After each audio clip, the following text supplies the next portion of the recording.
Bismillahirrahmanirrahim. Alhamdulillahirabbil alamin wa bihi nasta'in ala umurid dunya waddin. Allahumma shalli wa sallim wa barik ala sayyidina wa maulana Muhammadin wa ala alihi wa ashabihi ajma'in wa man tabi'ahum bi ihsanin ila yaumiddin. Subhanakallahumma la ilma lana illa ma 'allamtana innaka antal alimul hakim. Wa tub alaina innaka antat tawwabur rahim. Rabbi shrah li sadri wa yassir li amri wahlul 'uqdatam min lisani yafqahu qawli. Jamaah sekalian yang dimuliakan oleh Allah, pada Sabtu malam Ahad kedua ini insyaallah kita akan mengkaji ilmu akidah atau ilmu tauhid. Ilmu akidah, ilmu tauhid, ilmu usuluddin itu sebenarnya pembahasannya sama. Disebut ilmu akidah karena membahas tentang keyakinan. Disebut ilmu tauhid karena membahas tentang keesaan Allah. Tauhid itu artinya mengesahkan Allah. Disebut ilmu usuluddin karena membahas tentang pokok-pokok agama yang berhubungan dengan akidah. Atau ada yang menyebut ilmu kalam. Ilmu kalam itu ilmu yang membahas tentang kalam-kalam Allah. Kalam itu kalau di Indonesiakan itu firman. Firman Allah. Hal ini sebagai dasar bagi kita beragama. Mengingat semakin bertambahnya masa, semakin berkembangnya masa, dan semakin menuju ke zaman akhir, ada pemahaman-pemahaman yang harus kita luruskan bersama-sama.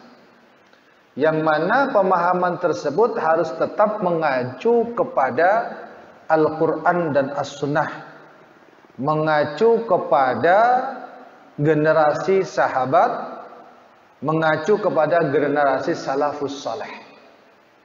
Kenapa demikian? Karena ini adalah wasiat dari baginda Rasulullah sallallahu alaihi wasallam itu sendiri. Ketika kita membahas akidah, kita harus tetapkan bahwasanya akidah kita adalah akidah yang bermanhaj kepada manhaj salafus saleh. Apa itu manhaj salafus saleh? Manhajnya adalah ahlus sunnah wal jamaah. Ini harus kita tetapkan. Kenapa? Karena dikhawatirkan ketika kita belajar kemudian tidak sesuai dengan pemahaman salafus saleh, maka kita akan terjerumus ke dalam pemahaman yang dikatakan oleh Rasulullah sallallahu alaihi wasallam halka, rusak. Hal ini ditegaskan oleh baginda Rasulullah sallallahu alaihi wasallam dalam salah satu hadis beliau yang diriwayatkan oleh,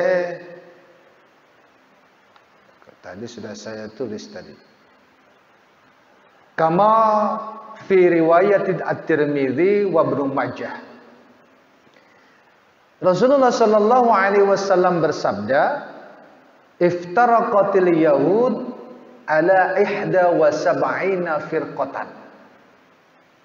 Yahudi itu terpecah menjadi 71 golongan, 71 pemahaman. Jadi Yahudi itu kelihatannya satu tapi sebenarnya terpecah-pecah. Bahkan kalau terpecah itu sangat ekstrim, sebagaimana Nasrani. Waftaraqatin Nasara ala 72 firqatan. Begitu juga Nasrani. Terpecah menjadi 72 golongan. Saya dulu kerja ketemu dengan teman Nasrani. Bahkan ketika mereka itu mendirikan gereja, gerejanya khusus bagi kelompoknya. Kalau kita kan selagi masih ahlus sunnah wal jamaah tetap dalam satu barisan. Ya kan begitu Pak ya? Mau fahamnya apa, mau kelompoknya apa, tetap dalam satu pemahaman. Tapi juga ada yang menyimpang, seperti Ahmadiyah, Syiah, atau LDII. Kalau kita sholat ke masjidnya, kita langsung dicuci, dipel. Apakah umat Islam itu juga terpecah dalam pemahamannya? Ternyata Rasulullah juga mengisyaratkan, wa sataftariqu ummati ala 73 firqatan. Dan umatku, kata Rasulullah, akan terpecah menjadi 73 golongan. An-najiyah minha wahidatun. Yang selamat hanya satu. Yang selamat hanya satu. Wal baquna halka. Selain itu rusak. Nah, binasa di sini dalam artian karena dia tersesat dari pemahaman yang sebenarnya. Kemudian ditanya, qila wa man najiyah ya Rasulullah. Qila wa man najiyah. Siapakah yang selamat itu ya Rasulullah? Kemudian Rasulullah bersabda, ma ana alaihil yaum wa ashabi. Orang yang mengikuti jejakku dan jejak para sahabatku. Makanya ketika sahabat berijtihad, maka boleh kita ikutin. Karena memang ada petunjuk dari Rasulullah sallallahu alaihi wasallam. Di redaksi lain, hadis lain disebutkan lebih jelas lagi, wa sataftariqu ummati ala 73 firqatan an-najiyah minha wahidatun wal baquna halka. Wa minan najiyah, umatku akan terpecah menjadi 73 golongan, yang selamat satu, yang lainnya rusak. Kemudian ditanya lagi, yang selamat itu siapa ya Rasulullah? Rasulullah lebih konkret lagi menyebutkan Ahlus Sunnah wal Jamaah. Ahlus Sunnah wal Jamaah. Kemudian ditanya oleh para sahabat, siapa Ahlus Sunnah wal Jamaah itu? Ana alaihil yaum wa ashabi. Orang yang mengikuti jejakku dan jejak para sahabatku. Ini kama fi riwayat At-Tirmidzi wa Ibnu Majah. Nah, munculnya ungkapan Ahlus Sunnah wal Jamaah itu sebenarnya semenjak dari zaman Nabi Muhammad sallallahu alaihi wasallam. Namun benar-benar dimunculkan kembali itu sudah generasi yang kesekian. Karena pada zaman dulu ketika ada permasalahan itu langsung tanya kepada Rasul. Ya Rasulullah, saya ingin menanyakan sesuatu hal.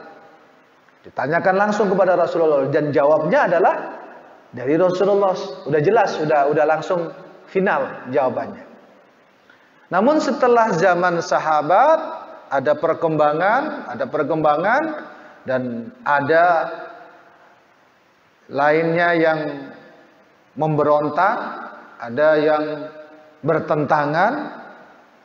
Akhirnya disepakati siapa yang menjadi rujukannya. Oleh karenanya di dalam redaksi lain Rasulullah menginstruksikan untuk mengikuti al-khulafa'u al-mahdiyyin ar-rasyidin. Pemimpin yang mendapatkan petunjuk, yang mana dia itu bisa memberikan lampu, bisa memberikan cahaya kepada umat Rasulullah sallallahu alaihi wasallam. Dan disepakati khulafa'ur rasyidin itu adalah Sayyidina Abu Bakar, Sayyidina Umar, Sayyidina Utsman, Sayyidina Ali. Ini adalah rujukan utama. Jadi khulafa'ur rasyidin itu sebagai rujukan utama. Bahkan ada yang memberikan tingkatan. Di antara para sahabat itu tingkatannya yang pertama adalah khulafa'ur rasyidin, kemudian yang kedua adalah ahlul badar. Termasuk orang-orang yang ikut berjihad di perang Badar.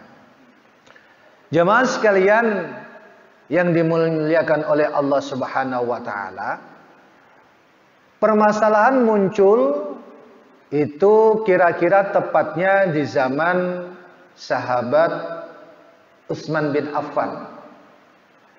kurang lebih tahun 30 Hijriah, di mana ada orang-orang yang tidak puas sehingga sampai terjadi pembunuhan terhadap pemimpin pada saat itu. Sayyidina Utsman itu dibunuh, Pak. Dibunuh oleh siapa? Ya, termasuk kelompok kita juga. Itu kira-kira tahun 30 Hijriah. Dimulai saat itu muncul kelompok Syiah. Jadi pertama kali itu dihembuskan oleh Abdullah bin Sabah. Konon Abdullah bin Sabah sebenarnya adalah pendeta. Kemudian pura-pura masuk Islam, menghembuskan kekisruan di tengah-tengah umat Islam. Dan pada saat itu umat Islam terprovokasi. Nah ini makanya kita harus benar-benar selektif dalam menerima berita.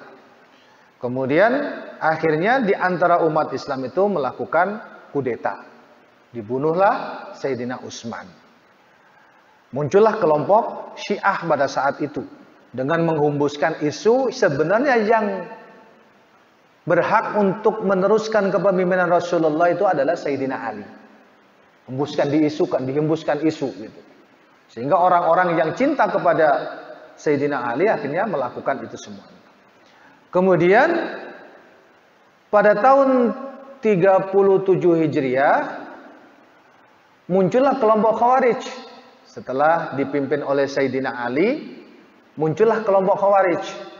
Nah, kelompok Khawarij itu kelompok yang lebih ibaratnya itu kalau berfatwa itu sangat keras.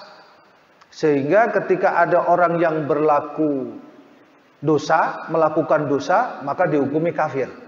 Itu kelompok Khawarij. Nah, kelompok Khawarij dan kelompok Syiah pertama kali itu muncul di situ, Pak. Kelompok kali itu muncul di situ. Sehingga terjadi perselisihan, ini masalah politik lagi ya, antara Sayyidina Ali dengan Sayyidina Muawiyah. Yang Sayyidina Muawiyah menginginkan yang membunuh Sayyidina Utsman itu harus diproses. Nah, Sayyidina Ali lebih mengedepankan negara dulu. Kalau negara sudah aman, maka proses pengadilan terhadap Sayyidina Utsman itu akan ditindaklanjuti. Bapak yang sebelah sini biasanya sakit. Ya, mudah-mudahan cepat sembuh ya, Pak.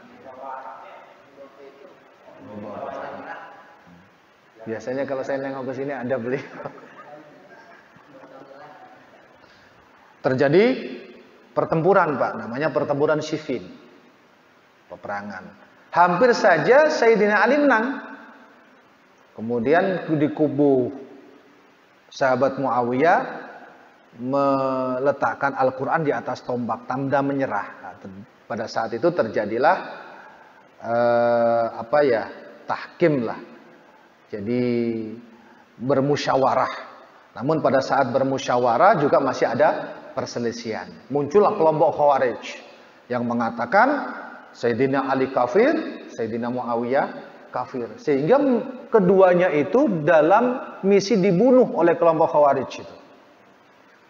Yang dilalanya yang terbunuh adalah Sayyidina Ali. Sayyidina Muawiyah nggak terbunuh pada saat itu. Bagaimana kita umat Islam menyikapi hal itu? Tetap kita tidak boleh terlibat dalam hal itu. Karena itu adalah perpolitikan zaman sahabat. Dan jangan sekali-kali kita terjebak mengunggulkan yang satu di antara yang lain. Ini manhaj Ahlussunnah wal Jamaah. Jadi Ahlussunnah wal Jamaah itu mencintai keluarga Nabi, juga mencintai para sahabat. Kalau Syiah itu seolah-olah mencintai keluarga Nabi, tapi sebenarnya dia itu menggombosi. Syiah itu menggombosi. Nah, kalau kelompok Khawarij kalau tidak sepakat dan sepaham dengan dia langsung dihukumi kafir. Itu kelompok Khawarij. Kemudian setelah berikutnya muncul kelompok Mu'tazilah. Kelompok Mu'tazilah. Kemudian muncul lagi kelompok Qadariyah. Muncul lagi kelompok Jabariyah. Kalau Qadariyah itu menghilangkan kekuasaan Allah. Jadi seolah-olah apa yang kita lakukan itu adalah murni kekuatan kita. Itu Qadariyah.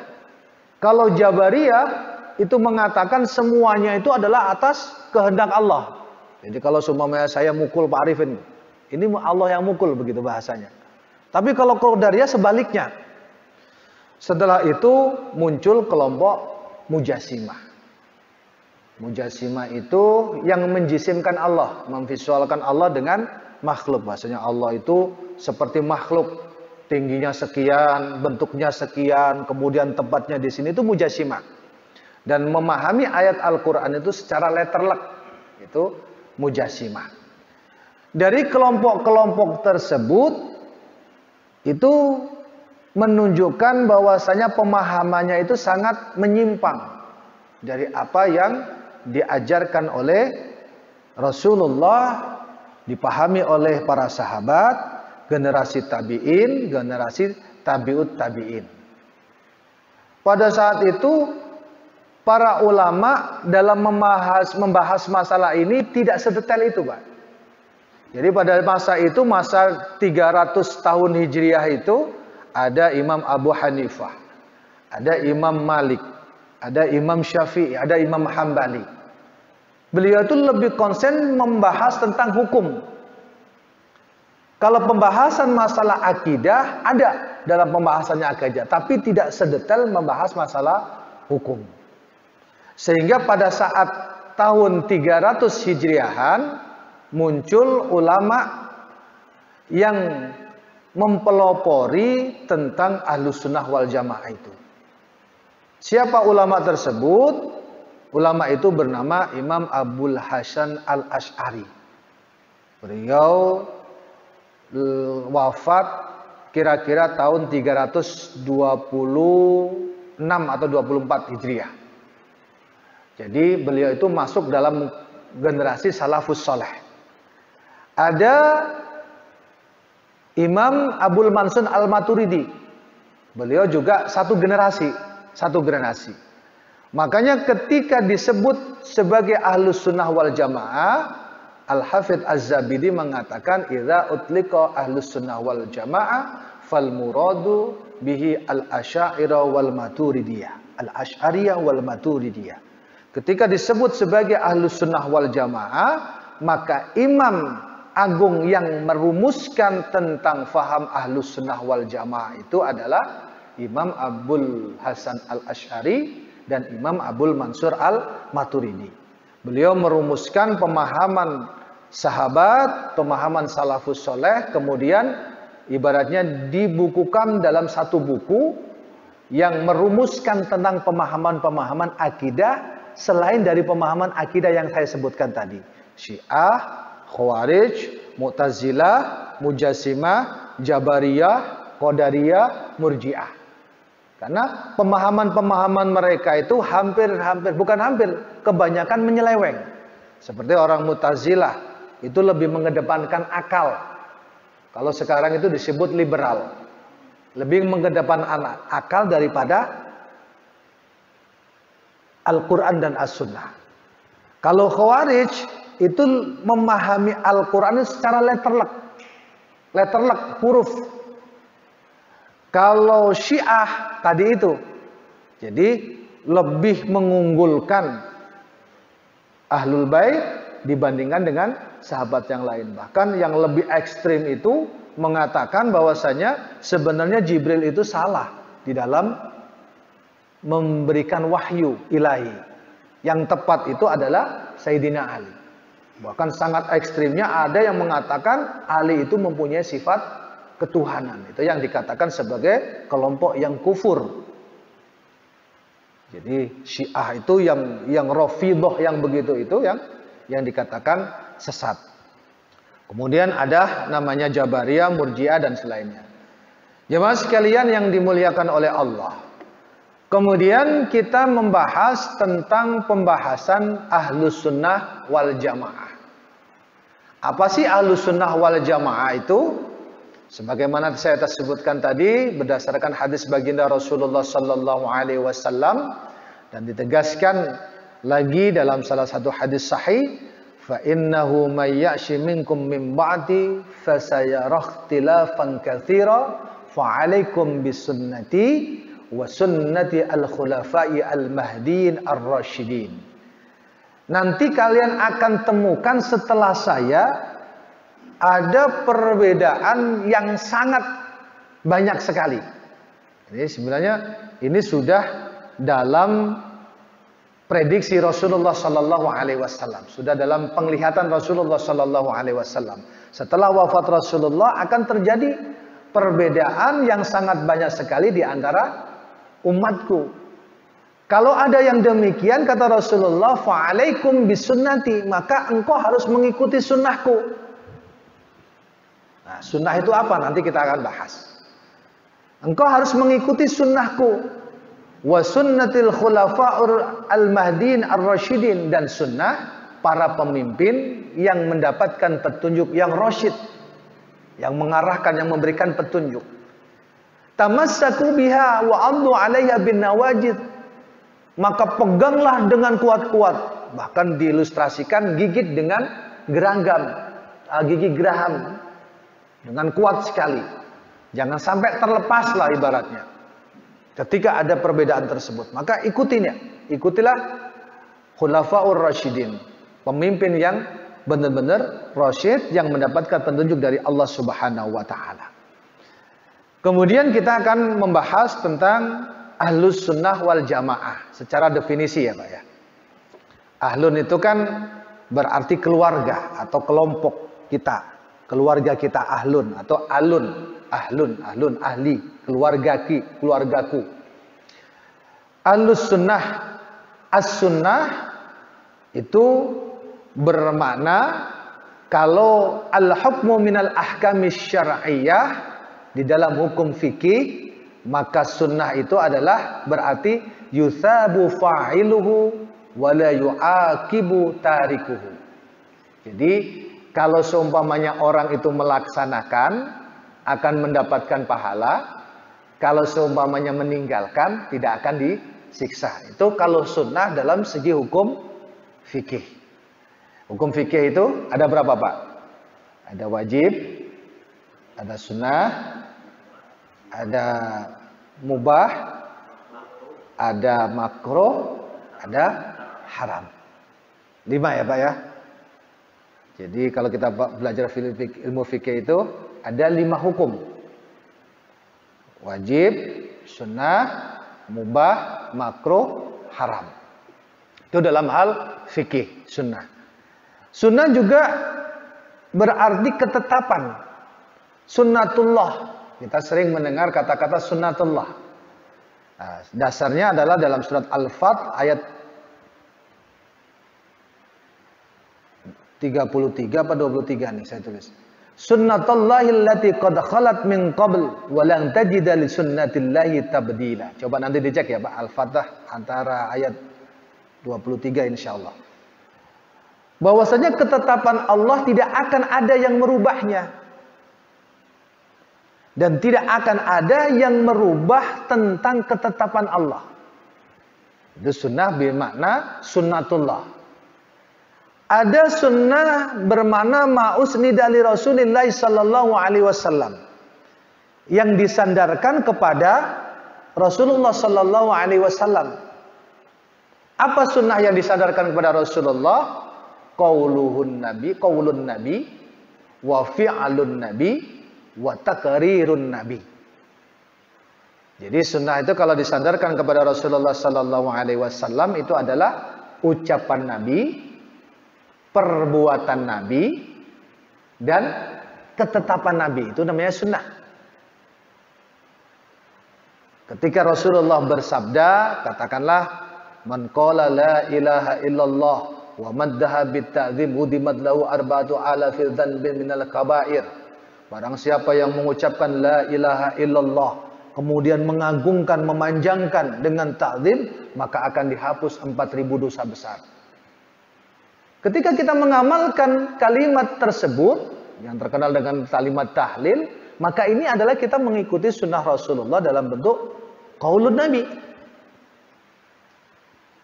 Dalam bentuk qaulun Nabi atau fi'lun Nabi. Fi'lun Nabi ya seperti sabda Rasulullah, sallu kama ra'aitumuni usalli. Sholatlah kalian sebagaimana kalian melihat saya sholat. Itu sunnah dalam bentuk gerakan Nabi, apa yang dilakukan Nabi atau akhlak Nabi. Melihat keseharian Rasulullah Sallallahu Alaihi Wasallam itu juga berupa sunnah. Atau diamnya Nabi. Diamnya Nabi. Ini kalau dicontohkan itu lebih tepatnya ketika Rasulullah diberi hidangan daging dop. Daging dop itu semacam biawak tetapi hidupnya di padang pasir. Di padang pasir. Tapi bukan biaya, Pak. Kalau biawak itu kan hidup dua alam, itu dop. Itu bentuknya seperti itu. Rasulullah tidak berkenan memakannya, tapi beliau tidak melarangnya. Diamnya beliau. Nah, itu termasuk sunnah dalam bentuk takrir ketetapan Rasulullah Sallallahu Alaihi Wasallam. Jadi ketika kita mengaku sebagai ahlus sunnah, maka secara istilahi adalah dimaknai kita mengikuti sunnah Rasulullah Sallallahu Alaihi Wasallam dalam bentuk ucapan, perbuatan, dan diamnya Rasulullah sebagai rujukan hukum. Jelas ya Pak ya? Ketika kita mengikuti sunnah Rasulullah itu kita mengikuti sunnah Rasulullah. Ya, sunnah Rasulullah itu tidak hanya dalam bentuk perbuatan saja. Pernah dilakukan oleh Nabi tidak? Kalau tidak pernah dilakukan Nabi bukan sunnah. Enggak begitu. Ucapan Nabi juga termasuk daripada sunnah Rasulullah Sallallahu Alaihi Wasallam. Kalau seumpamanya katakanlah disebut kalau tidak pernah dilakukan oleh Nabi itu bukan sunnah, maka kita pada saat sekarang ini juga akan repot menentukan dalilnya. Kita termasuk mengikuti sunnah Nabi atau tidak. Kalau diartikan secara letterlek, Rasulullah pernah nggak ngaji kayak begini? Setiap habis maghrib hari Sabtu. Nah, itu kan menentukan hari. Nah, menentukan hari itu bentuknya apa ya? Bentuknya dikondisikan sesuai dengan kondisi kita, keadaan kita. Gitu. Jadi tidak harus hari Sabtu memang. Tapi karena memang orang berkumpulnya hari Sabtu, liburnya hari Sabtu dan Ahad, maka kita mengadakan pengajian pada hari Sabtu dan Ahad. Menentukan hari ini memang tidak pernah dicontohkan oleh Nabi Muhammad Sallallahu Alaihi Wasallam. Jadi kalau taklim itu mengikuti sunnah Rasulullah berbentuk qaul. Talabul ilmi faridatun ala kulli muslimin. Nah, itu cukup. Mencari ilmu itu wajib bagi setiap individu muslim. Jadi mencari ilmu itu bukan sesuatu hal yang sunnah, Pak. Wajib. Kenapa? Ilmu itu akan menuntun amal kita. Kalau kita tidak berilmu, maka bagaimana kita mempertanggungjawabkan amal ibadah kita? Sedangkan yang berhubungan dengan ilmu umum saja kita dituntut. Kita menjadi seorang teknisi harus mempunyai gelar sarjana teknik. Ya enggak, Pak? Kita menjadi akunting harus mempunyai gelar sarjana ekonomi. Cuma ustadz saja yang tidak ada gelar yang disertifikasi. Kalau di negara lain mungkin, Pak. Kalau di Indonesia ya berdasarkan anggapan dari masyarakat setempat. Dan memang sebenarnya kalau seumpamanya kita mau fair, keustatan ini pun sebenarnya harus ada standarnya sebenarnya. Katakanlah kalau seumpamanya di pesantren itu ya Pak ya, di pesantren saya, minimal dia bisa mempelajari, memahamkan atau membaca tafsir. Tafsir standarnya tafsir Jalalain. Itu standar Pak, tafsir Jalalain. Karena tafsir Jalalain itu tafsir yang sangat ringkas dan mudah dipahami. Kemudian kalau sudah membaca tafsir Jalalain, nanti akan berkembang bisa membaca tafsir-tafsir yang lain. Dalam bentuk Arabnya ya, bukan dalam bentuk Latinnya. Kalau sekarang kan banyak bentuk Latinnya. Standar. Dalam hadis, standarnya dia bisa membaca tafsir hadis yang kita baca kemarin tuh, Bulughul Maram. Itu karena hadisnya hadis hukum. Atau meningkat sedikit dalam hal amaliyah, Riyadhus Shalihin atau Arba'in An-Nawawi. atau hadis-hadis yang lain. Dalam hal fikih dia pernah bisa membaca katakanlah Fathul Qorib atau yang setingkat. Kemudian dalam hal yang lain dia menguasai gramatika bahasa Arab. Itu standar yang mungkin yang harus diterapkan. Karena jangan sampai kalau seumpamanya memberikan suatu ilmu tanpa rujukan. Kalau tanpa rujukan itu dikhawatirkan hanya berdasarkan prasangka. Atau kalau kita membaca dalam bentuk terjemahan. Itu bahayanya gini. Jadi katakanlah ada hadis baginda Rasulullah sallallahu alaihi wasallam, "Man sanna sunnatan hasanatan falahu ajru minha wa ajru man amila biha." Itu dalam arti secara arti pemahaman bahasa Arab yang berdasarkan nahwu Arab itu kan man sanna, barang siapa yang membuat sunnah. Jadi barang siapa yang melakukan sunnah. Sunnah itu menetapkan jalan, membuat sunnah. Sunnatan hasanatan, sunnah yang baik. Ibaratnya membuat suatu kondisi yang baik ya. Sekarang ini taklim, ini kan baik. Ini dalilnya Pak, dalilnya. Kita membuat taklim di hari Sabtu malam Minggu. Siapa yang melakukan ini, maka dia akan mendapatkan pahala dan pahala orang yang mengikutinya. Nah, ini akan menjadi kontradiksi dengan pemahaman bid'ah. Kalau bid'ah itu kan kullu bid'atin dhalalatun. Setiap hal yang baru itu sesat. Nah, kalau semuanya dihantam semua hal yang baru itu sesat, maka akan bertabrakan dengan dalil yang lainnya. Ini adalah salah satu bentuk sunnah Rasulullah sallallahu alaihi wasallam. Kembali kepada pembahasan tentang ahlus sunnah. Jadi ketika kita mengikrarkan diri kita sebagai ahlus sunnah wal jamaah adalah orang yang mengikuti sunnah Rasulullah sallallahu alaihi wasallam dalam bentuk qaulnya, sabda beliau, perilaku beliau atau perbuatan beliau, dan ketetapan beliau. Kemudian al-jamaah. Jamaah itu bermakna golongan mayoritas umat Islam. Ulama yang diwakili oleh para ulama. Yang dimulai dari generasi salafus soleh. Generasi salafus soleh itu siapa? Sahabat, tabi'in, tabi'ut tabi'in. Kira-kira kalau dijadikan rumusan tahun tahun 100 Hijriah, 200 Hijriah, 300 Hijriah. Nah, ulama-ulama yang kita kenal yang seperti ulama 4 mazhab itu adalah generasi salafus saleh. Sebenarnya selain daripada 4 mazhab itu masih banyak Pak mazhab. Sufyan As-Tsauri itu gurunya ulama-ulama tersebut. Tapi karena tidak sempat dibukukan, maka yang terkenal adalah 4 mazhab itu. Maka sepakat ulama Ahlussunnah wal Jamaah bahwasanya dalam kajian fikih ulama 4 tersebut menjadi rujukan Ahlussunnah wal Jamaah. Kemudian dalam hal tauhid tadi saya sebutkan yang merumuskan adalah Imam Abul Hasan Al-Asy'ari dan Imam Abul Mas'ud Al-Maturidi. Ini adalah golongan mayoritas. Bahkan kalau seumpamanya diadakan survei, umat muslim di seluruh dunia ini dalam fikih mengikuti di antara 4 mazhab itu. Dalam hal tauhid atau akidah mengikuti di antara 2 mazhab tersebut. Dalam tauhid, dalam akidah, dalam keyakinan mengikuti 2 mazhab tersebut. Ini adalah mewakili golongan mayoritas.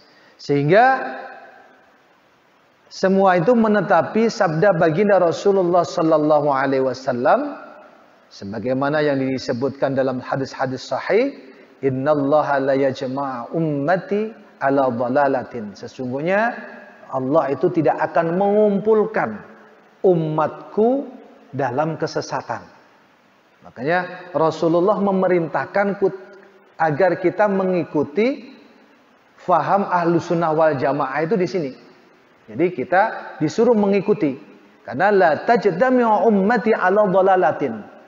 Umatku tidak akan mungkin berkumpul dalam suatu kesesatan. Dalam hal akidah, dalam hal ibadah.